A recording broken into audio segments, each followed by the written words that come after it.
Hey guys, कैसे हैं आप सभी? I hope you are well. तो स्टूडेंट्स, आज की वीडियो में हम स्टार्ट करने जा रहे हैं अपनी पॉलिटी। स्टूडेंट्स, पॉलिटी में हम अपनी एंटायर गवर्नमेंट पॉलिटी पढ़ेंगे, जिसमें हम स्टार्ट करते हैं आज से अपने पार्ट 1 आर्टिकल 1 to 4 से। Okay students. स्टूडेंट्स, हमारे कॉन्स्टिट्यूशन का part 1 the union and it's territory. Student, हमारे कॉन्स्टिट्यूशन का जो पार्ट 1 है हमारे यूनियन एंड इट्स टेरिटरी के बारे में बताता है। यूनियन क्या होता है? हमारे स्टेट्स। और हमारे केंद्र शासित प्रदेश के बारे में हमारा पार्ट 1 बताता है। स्टूडेंट, पार्ट 1 में आर्टिकल 1 to 4 आते हैं। स्टूडेंट्स, हम अपने पार्ट 1 में शेड्यूल 1 शेड्यूल 4 के बारे में पढ़ते हैं। ओके, तो चलिए स्टार्ट करते हैं अपने इस वीडियो को। स्टूडेंट, सबसे पहले हम देखते हैं अपना स्केड्यूल फर्स्ट। स्टूडेंट, हमारा स्केड्यूल फर्स्ट है वो हमारे इंडियन स्टेट्स, हमारे यूटीज के नेम के बारे में बताता है कि हमारे इंडियन में कितने स्टेट्स हैं, उनके नाम क्या है, और हमारे यूटीज कौन से उनके नाम के बारे में हमारा स्केड्यूल फर्स्ट हमें बताता है। ओके स्टूडेंट, अब हम देखते हैं अपना स्केड्यूल 4 के बारे में। हमारा स्केड्यूल 4 हमारा राज्यसभा सीट के एलोकेशन के बारे में बताता है कि हमारा राज्यसभा सीट कैसे एलोकेट होती है। ओके स्टूडेंट, अब हम पढ़ते हैं अपने आर्टिकल 1 to 4 के बारे में। सबसे पहले हम देखते हैं article first. Student, article first हमारी कंट्री के नेम के बारे में बताता है। नेम ऑफ आवर कंट्री, हमारे कंट्री का क्या नाम है। हमारे कंट्री का नाम इंडिया, भारत है। इसके बारे में हमारा आर्टिकल फर्स्ट बताता है। और हमारी कंट्री का नेचर और इसका स्ट्रक्चर के बारे में बताता है कि हमारे कंट्री का नेचर कैसा है और कैसे स्ट्रक्चर में बना हुआ है। Okay students. स्टूडेंट, बेसिकली हमारी कंट्री को राज्य का संघ कहा जाता है। मतलब ये छोटे छोटे राज्यों से मिलकर हमारी एक कंट्री बनी हुई है, इसलिए इसका नेचर और स्ट्रक्चर के बारे में हमारे आर्टिकल फर्स्ट में दिया गया है। Okay, now come to article second. अब हम देखते हैं अपने आर्टिकल सेकंड के बारे में। जो हमारा आर्टिकल सेकंड है वो हमारे इंडियन स्टेट्स के फॉर्मेशन के बारे में बताता है कि इंडियन स्टेट्स का एस्टेब्लिशमेंट कैसे होगा और उनका एडमिशन एक तरीके से कैसे होगा। ओके स्टूडेंट्स, अब हम पढ़ते हैं अपने आर्टिकल 3 के बारे में।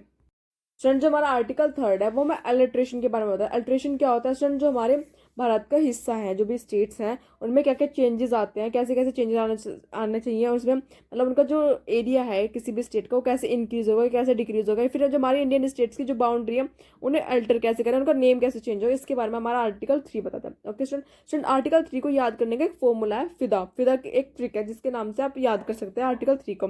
फिदा मीन्स क्या होता है? एफ से डिनोट होगा form of a new state, मतलब एक नई स्टेट का फॉर्मेशन होना, ये एफ से डिनोट करता है। आई से क्या होगा? Increase the area of an state, अगर किसी स्टेट का कोई भी एरिया इंक्रीज करता है उसे आई से डिनोट करेंगे। और डी से कैसे डिनोट करेंगे? डी से हम डिक्रीज डिनोट करेंगे कि अगर हमें किसी स्टेट का एरिया डिक्रीज करना है, उसका एरिया को कम करना है, उसे डिक्रीज होगा। ओके, और इसमें थर्ड आर्टिकल में हमने alter the boundary of any state, किसी भी जो स्टेट की बाउंड्री उसे हम बढ़ा घटा सकते हैं। ओकेशन, ये ए से डिनोट करता है। और किसी भी स्टेट का नेम हम चेंज कर सकते हैं, ये alter the name of any state, मतलब किसी भी स्टेट का, जैसे कि हम छत्तीसगढ़ होगा उसका हम नेम हम चेंज कर सकते हैं। तो स्टूडेंट, ये सब कुछ आर्टिकल 3 में आएगा। आर्टिकल 3 में हम अपने किसी भी स्टेट का, इंडियन स्टेट्स का जो भी भारत का हिस्सा है, उनमें कुछ भी चेंजेस कर सकते हैं, हम आर्टिकल 3 के अकॉर्डिंग चेंज करेंगे। ओके स्टूडेंट, जो हमारे आर्टिकल 3 और आर्टिकल सेकंड है उनके रिगार्डिंग जो भी हमारे चेंजेस किए जाएंगे वो हमारे सिर्फ पार्लियामेंट के पास ही है, इतनी पावर्स की वो चेंजेस कर सकते हैं आर्टिकल सेकंड और आर्टिकल 3 में।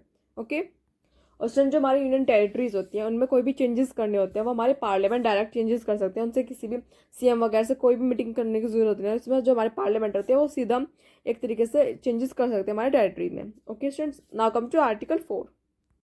Now come to article 4। Students, जो हमारे आर्टिकल सेकंड और आर्टिकल 3 में जितने भी चेंजेस होंगे वो आर्टिकल 368 के अकॉर्डिंग नहीं होंगे, ऐसा हमारा आर्टिकल 4 बोलता है। Okay students, now come to next topic, history of reorganisation. अब हम पढ़ते हैं रीऑर्गेनाइजेशन हिस्ट्री के बारे में। स्टूडेंट्स, 1947 के बाद हमारे इंडियन स्टेट्स का कैसे फॉर्मेशन हुआ, कैसे ऑर्गेनाइजेशन हुआ हमारे इंडियन स्टेट्स, और कैसे जो हमारे प्रिंसली स्टेट्स थी वो कैसे फॉर्मेशन हुआ, कैसे हमारे इंडिया और पाकिस्तान सेपरेट हुआ, इसके बारे में हम पढ़ते हैं। ओके स्टूडेंट्स, सबसे पहले हम देखते हैं before 1956 the states can be classified into 4 parts. जो हमारे 1956 के बाद जो हमारी स्टेट्स थी वो 4 पार्ट्स में क्लासिफाइड हुई थी। कैसे?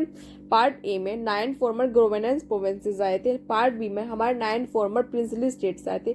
पार्ट सी में हमारे 9 farmer princely states plus chief commissioner provinces आए थे। और पार्ट डी में हमारे अंडमान एंड निकोबार आए थे। ऐसे हमारे 1956 के बाद हमारे 4 पार्ट में हमारी इंडियन स्टेट्स क्लासिफाइड हुई थी। ओके स्टूडेंट्स, शन जो हमारा 7th कॉन्स्टिट्यूशनल अमेंडमेंट एक्ट 1956 का वो हमें बताता है कि हमारे इंडिया कैसे रीऑर्गेनाइज हुआ था और कैसे पावर में आई थी, कैसे सारी पावर्स डिस्ट्रीब्यूट हुई थी और कैसे इंडिया रीऑर्गेनाइज किया गया था। ओके स्टूडेंट, 1956 के 7th कॉन्स्टिट्यूशनल अमेंडमेंट एक्ट में हमारे इंडिया को 2 पार्ट्स में डिवाइडेड किया था, जिसमें इंडिया में एक स्टेट पार्ट में और एक यूटी पार्ट में किया गया। स्टूडेंट्स, उस टाइम हमारे इंडिया की 14 स्टेट्स थी और 6 यूनिटी थी। Okay students, the Indian independence act 1947 created two independent and separate dominants. Students हमारा जो इंडियन इंडिपेंडेंस एक्ट 1947 का, उसमें दो डोमिनेंट्स तैयार किए गए थे, दो इंडिपेंडेंट और सेपरेट डोमिनेंट्स तैयार किए थे। स्टूडेंट जो हमारे ब्रिटिशर्स थे स्टूडेंट, उन्होंने इंडिया और पाकिस्तान को सेपरेट कर दिया था।